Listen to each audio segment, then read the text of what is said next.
Mga kasayan, yung nakaraan naglagay tayo nito. Yung stoplight sa kolong-kolong, tricycle, kahit anong motor pwede siya. Tapos ngayon kasayan, kung ganito naman yung nabili nyo, iba rin yung mga kulay niya, iba rin yung color coding niya. Sa hindi pa nakapanood kasayan, ipapakita ko ulit sa inyo kung paano yung paglagay nito. May pandikit to sa likod, tinidikit lang siya. O pwede rin naman lagyan nyo siya ng, ng ganito, stick glue. Halimbawa, dito natin ito ipupwesto. Ayan, dyan siya. Ito kasayan yung unang natin, yung unang tinesting natin ay stoplight. Ito siya. Nilagyan ko na ng color coding para mas madali siyang masundan. Ganito lang gagawin nyo kasayan kung color coding yung Honda. Sa Honda ko ginaya yung kulay niya para mas madali nyong masundan. Halimbawa, ito, dalawang signal light. Signal light ng kaliwa, orange. Signal light ng kanan, light blue. Tapos yung green yung kanyang negative. Tapos yung brown park light. Yan. Tapos yung green na may lining na yellow, yun ang kanyang brake light. Ito sa'yo, umpisa natin. Ilalagay kagad natin yung negative. Yung negative nito, yung kulay black. Yan yung kasayan ha. Bali, ibibigay ko yung kulay nito. Ayan. O, yung negative ng stoplight na to, yung black, ilalagay natin sa kulay green. Yung kulay green. Solid green. Yung wala siyang lining. Ayan ha. Yung black ng stoplight. Siya. Tapos, yung red ng stoplight, ilalagay natin sa green na may lining na yellow. Ito naman yung brake light. Yung brake light naman yung paglalagyan natin.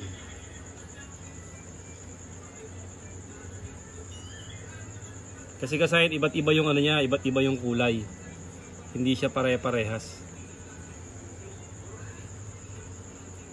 Iwasan nyo lang madikit sa ground ha. Kasi yung apat na yan, puro positive yan.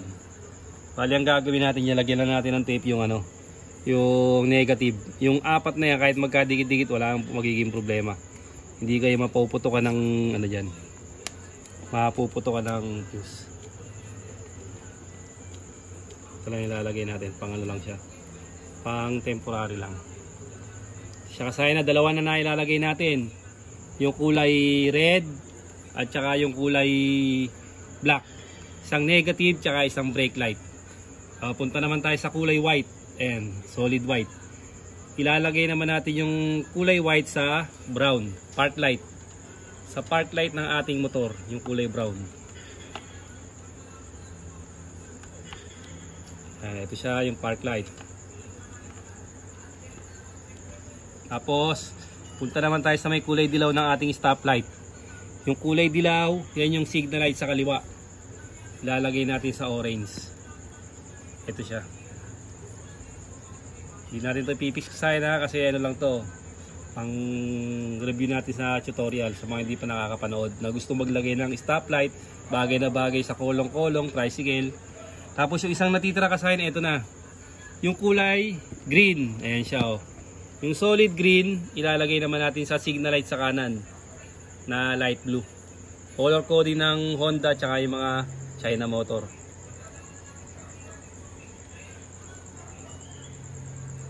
Tsaka ng Taiwan motor. Ito na siya kasayan, ilagay natin lahat ha. Iwasan nyo lang yung yung kanyang negative na madikit. Ayan, ito na siya. Ito na yung stop nya. Tapos, yun yung park light, yan yung stop. Tapos yung brake light, lalakas siya. Ayan. Lalakas yung liwanag niya. Tapos yung signal light natin, signal light sa kanan, ito siya. Signal light sa kaliwa, ito siya. Okay. Signal light sa kaliwa, sa kanan. Tapos pag pinatay natin yung park light, papatay natin yung park light tsaka signal light, ito na lang siya, yung brake light na lang matitira. Ayan siya. Safe na safe, napakaganda. Ayan siya kasaya na. Ito yung, meron tayong vlog nito sa mga hindi pa nakakapanood. Ngayon, ito naman yung isa kasi iba yung color coding eh. Kaya naisipan ko rin uling i-vlog siya. Ayan siya. Park light. Signal light. Signal light sa kaliwa. Signal light sa kanan. Brake light. Okay. Papatayin natin yung park light, brake light. Okay.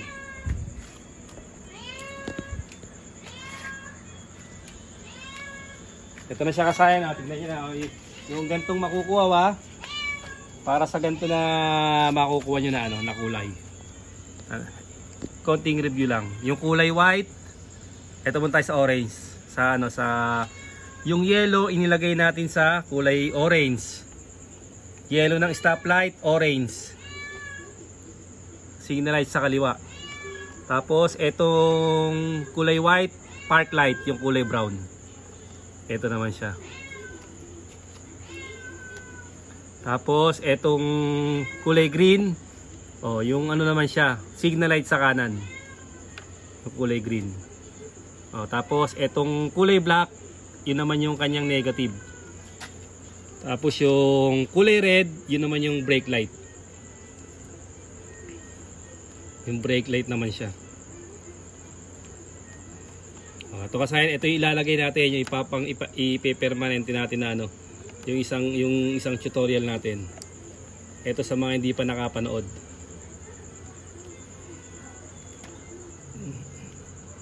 Temporary lang pero kumapit yung tape natin. Siya yung negative, yung tinepa natin yung negative kasi yung apat na yan puro positive. Kaya kahit madigate okay lang, hindi siya mapuputuan ng fuse.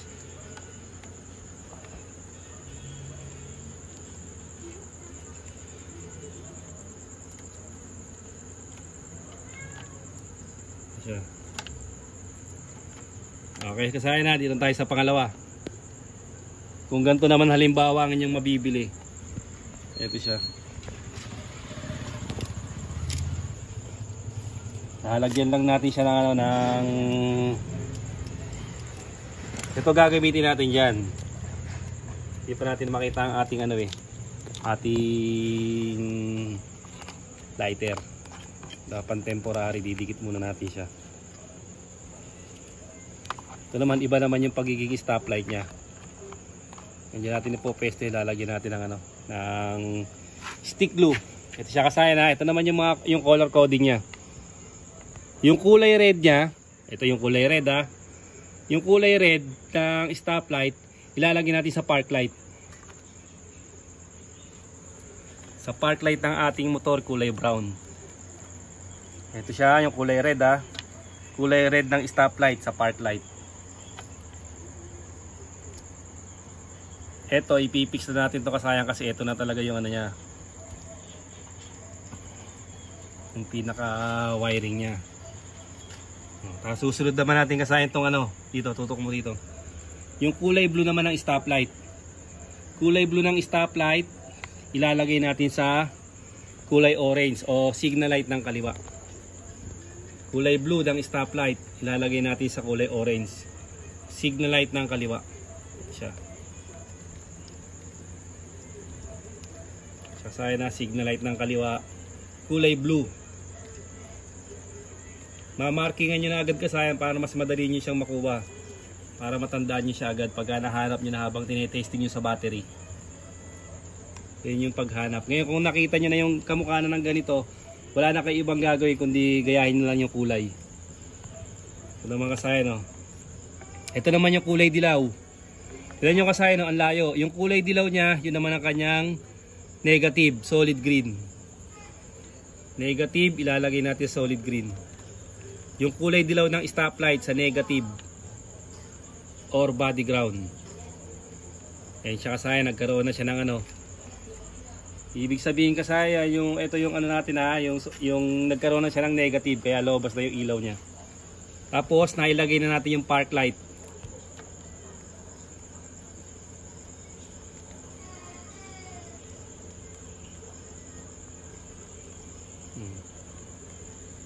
Ito lang iiwasan niya sa yung isa na yan, yung negative na yan.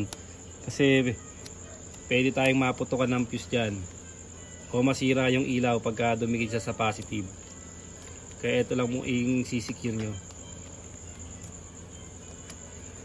Ito, iti-tape na natin yan ng ano.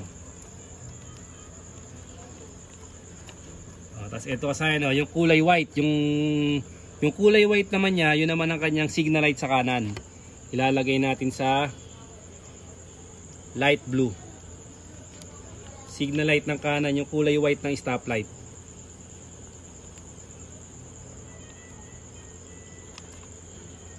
Color coding nyo na to kasayang pag magkakabit kayo ng ganitong stoplight. Ganda sa motor, kolong-kolong, tricycle. Safe na safe. Kasayan ha. Tapos yung isang natitira, ito yung kulay yung isang natitira natin. Ito, green na may lining na yellow, yung brake light naman niya.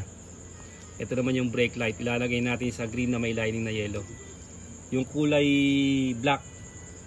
Yan na, kulay black ng stoplight. Lalagay natin sa may green na may lining na yellow. Papagandahin natin ito ang service ng ating camera woman. Ito ang service niya sa school. Pupuli setup muna natin bago niya dadalhin sa school. Lagyan din natin ito ng alarm. Para hindi kagad mapapaandar ng mga classmate niya na mga kalalaki. Ito na kahal, testingin na natin ha. Brake light. Siya kasi pag brake light, stop siya. Yan, stop pag brake light. Park light. Pagpapatay naman natin yung park light. Brake light. Ay, wala siya kasi hindi gumagana yung niya ba. Kailangan pala nakabukas lang siya. Kailangan pala yung park light niya nakabukas lang para gumana yung brake light. Pagka nakapatay siya,